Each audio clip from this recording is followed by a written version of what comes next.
बिस्मिल्लाहिर्रहमानिर्रहीम। अस्सलाम वालेकुम। बहुत इंपॉर्टेंट वीडियो है जो ये आज मैं करने जा रहा हूँ और मेरी रिक्वेस्ट है इसको ज़रा प्लीज़ ध्यान से देखिएगा। इस वीडियो में बात करूँगा कि कैसे एक खामोश कातिल बीमारी इंसानियत और बिलखसूस पाकिस्तानियों को दीमक की तरह चाट रही है। अगर वो हो जाए तो साइंस भी घुटने टेक देती है और इतनी खौफनाक है कि हमें उसका अंदाज़ा नहीं है और हम अपनी लापरवाही की वजह से अपने प्यारों को खो देते हैं।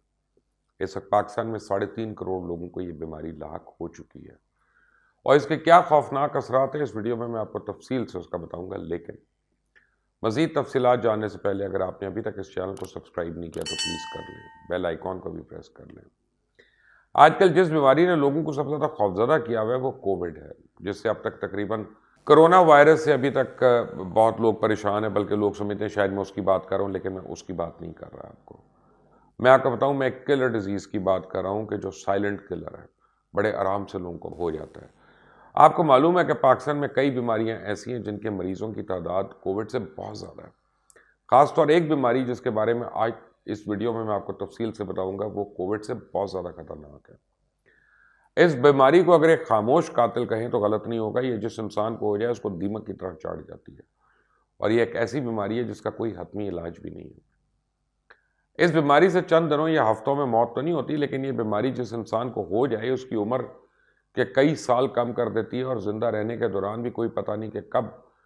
कौन सी प्रॉब्लम आपको आके जकड़ ले। क्योंकि ये बीमारी जब किसी इंसान पे हमला आवर होती है तो ये अकेली नहीं आती, बल्कि कई और बीमारियों को अपने साथ लेकर आती है। और इस खतरनाक तरीन बीमारी का नाम है डायबिटीज़, ज़ियाबतीस, जिसे आम जुबान में शुगर कहते हैं। आलमी डायबिटीज़ फेडरेशन जो है उसके मुताबिक पाकिस्तान में इस वक्त 3 करोड़ 30 लाख से ज़्यादा अफराद जो है वो डायबिटीज़ के मर्ज़ में मुब्तला है। चंद साल पहले तक माहिरीन ये अंदाज़ा लगाते थे कि पाकिस्तान की आबादी का 7 से 8% हिस्सा यानी 70 से 80 लाख अफराद जो है डायबिटीज़ का शिकार हो सकते हैं और 2040 तक ये तादाद 15 से 20% तक पहुँच सकती है। लेकिन हैरत अंगेज़ तौर पर 2040 से कई साल पहले ही 2021 में डायबिटीज़ के मरीज़ों की तादाद पाकिस्तान की आबादी की 26% से ज़्यादा हो चुकी है, जिससे आप अंदाज़ा लगा सकते हैं कि बीमारी कितनी खतरनाक तेज़ी से फैल रही है और इसके मरीज़ों की तादाद कोरोना केसेस से कई गुना ज़्यादा है। कुछ बीमारियां तो हैं जिनकी वैक्सीन बन जाती है, लेकिन ये डायबिटीज़ एक ऐसी मनहूस चीज़ है कि इसका अभी तक कोई इलाज ही नहीं है। और इस बीमारी की सबसे खतरनाक बात यह है कि 25% अफराद को ये पता ही नहीं कि वो इस मर्ज़ का शिकार हो चुके हैं और जब तक इनको पता चलता है उस वक्त तक उनके जिस्म के कई अज़ा ख़राब हो चुके होते हैं। क्योंकि अगर खुदा न खास्ता आपको मालूम नहीं कि आपको शुगर और आपका शुगर लेवल लापरवाही की वजह से एक हद से ऊपर रहता है तो आपकी आंखों पे, गुर्दों पे या किसी और अज़ा पे अटैक करके उसको बुरी तरह मुतासिर कर सकता है। इसके अलावा जिस इंसान को शुगर की बीमारी हो जाए इसके बाद के चांसेस बहुत ज़्यादा बढ़ जाते हैं कि इसके दिल की बीमारी भी किसी भी लम्हे अपने शिकंजे में जकड़ सकती है। और इस सूरत हाल में सबसे बड़ा मसला ये होता है कि उन मरीजों का दिल के दौरे के दौरान दिल में उठने वाली तकलीफ या दर्द नहीं होती, सिर्फ बाईं जानिब एक चुभन महसूस होती है, वो भी नहीं होती। अक्सर लोग तो जज ही नहीं कर सकते उनको हार्ट अटैक हो रहा है और उसकी वजह से शुगर के ज़्यादातर मरीज पहले ही बार या पहला ही दिल का दौरा पड़ने पर अपनी जान की बाजी हार बैठते हैं, क्योंकि वो अस्पताल नहीं पहुंच सकते वक्त पे। शुगर के मरीजों के लिए एक मुश्किल ये भी होती है कि इनको मीठे से परहेज़ करना होता है, जिसकी वजह से ये जो भी खुराक खाते हैं ज़्यादातर नमकीन चीज़ों की होती है और कुछ अर्सा गुजरने के बाद इनको शुगर के साथ साथ ब्लड प्रेशर का मसला होने लगता है, जिसके बाद इनकी मुश्किल एक तरह से डबल हो जाती है। इनकी खुराक बड़ी महदूद हो जाती है और वज़न भी तेज़ी से गिरने लगता है।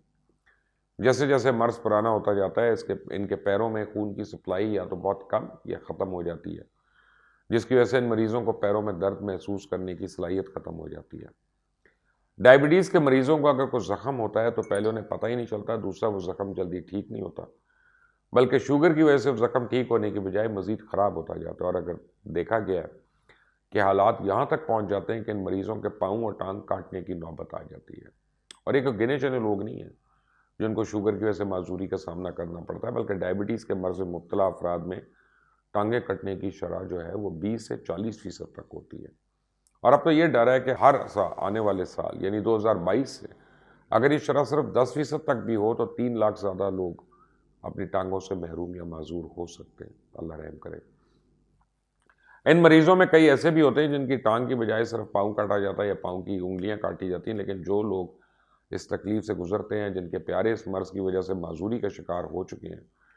وہ بہت بہتر طور پہ اس بات کو سمجھ سکتے ہیں کہ معذوری 1 یا 2 انگلیوں کے کٹنے کی ہو یا ٹانگ کٹنے کی، یہ ذہنی اور جسمانی طور پہ بہت ہی تکلیف دہ ہوتی ہے، اور اس معذوری سے بچنے کے لیے ان مریضوں کو بہت کم وقت کی مہلت ملتی ہے۔ کوئی زخم یا پھر کوئی اگر چھوٹا سا دانہ بھی پاؤں میں بن جائے اور مریض اس سے صرف چند دن غفلت برتے تو اس کے نتائج خوفناک ہو سکتے ہیں۔ پاکستان سمیت دنیا بھر میں اس وقت ڈائبٹیز کی وجہ سے پیروں میں ہونے والی زخموں کے بعد ٹانکے کٹنے اور معذوری کی شرح میں بہت تیزی سے اضافہ ہو رہا ہے، لیکن میں آپ کو یہ بتاؤں کہ اگر مریضوں کو بر وقت تو صحیح علاج ملے اور یہ اپنے کھانے پینے کا پرہیز کا خیال رکھیں اور ڈاکٹرز کی ہدایت پہ عمل کریں تو ان میں 85% جو ہیں افراد ان کو معذوری سے بچایا جا سکتا ہے۔ لیکن اس کے لیے پورے ملک میں 3000 سے زیادہ ڈائبیٹک کلینکس قائم کرنے کی ضرورت ہے، جہاں پر شوگر کے مریضوں کو عالمی معیار کا علاج بھی فراہم کیا جائے۔ اس وقت چند ایک ادارے ہیں جو ان کلینکس کو بنانے کے لیے کام کر رہے ہیں، لیکن وہ ابھی کافی کم ہیں اور مریض بہت زیادہ ہیں۔ اسے کرونا جیسے موذی مرض کے ساتھ ساتھ ضروری ہے کہ شوگر جیسی بیماری پہ بھی توجہ دی جائے، جو دیمک کی طرح انسانوں کو اندر ہی اندر سے چاٹ رہی ہے، اور وہ لوگ جو اس مرض سے بچے ہوئے ہیں ان کو چاہیے کہ باقاعدگی سے اپنے ڈاکٹر سے رجوع کیا کریں، وقت پہ اپنے ٹیسٹ کروائیں، کوشش کریں کہ جسم میں شوگر لیول جو ہے وہ مینٹین رہے۔ اور اس مرض کی چند اہم علامات ہیں جن میں بار بار واش روم جانا، معمول سے زیادہ پیاس لگنا، وزن میں غیر معمولی کمی، کمزوری، بھوک کا احساس، ہر وقت تھکاوٹ محسوس ہونا، لمحے بلمحے مزاج بدلنا، چڑچڑاپن، بینائی میں دھندلاہٹ، زخم یا خراشوں کے بھرنے میں تاخیر، پیروں میں جھنجھلاہٹ محسوس ہونا یا سن ہونا شامل ہے۔ اگر ان میں سے کوئی بھی علامات آپ کو اپنے اندر یا اپنے کسی فیملی ممبر کے اندر محسوس ہوتی ہیں تو اس کو اگنور مت کریں، اپنے ٹیسٹ کروائیں، اور اگر خدا نہ خواستہ اس مرض کی تشخیص ہو ہی جائے تو پھر باقاعدگی سے اپنا علاج جاری رکھیں، پرہیزی اور سادہ کھانا کھائیں، روزانہ واک اپنی زندگی کا جز بنا لیں، خود کو ذہنی الجھنوں سے آزاد رکھیں۔ یاد رکھیں آپ کی صحت آپ کے ہاتھ میں ہے، جسے آپ تھوڑی سی کوشش اور توجہ سے برقرار رکھ سکتے ہیں۔ یہ بڑی ہی ایک اہم بات ہے۔ اللہ تعالیٰ پاکستان اور پاکستانیوں کو ہر قسم کی بیماری اور آفت سے بچا کے رکھے، اور ہر آنے والا دن جو ہے 2022 کا اس کو ہم سب کے لیے بہتر سے بہتر کرے۔ آمین ثم آمین۔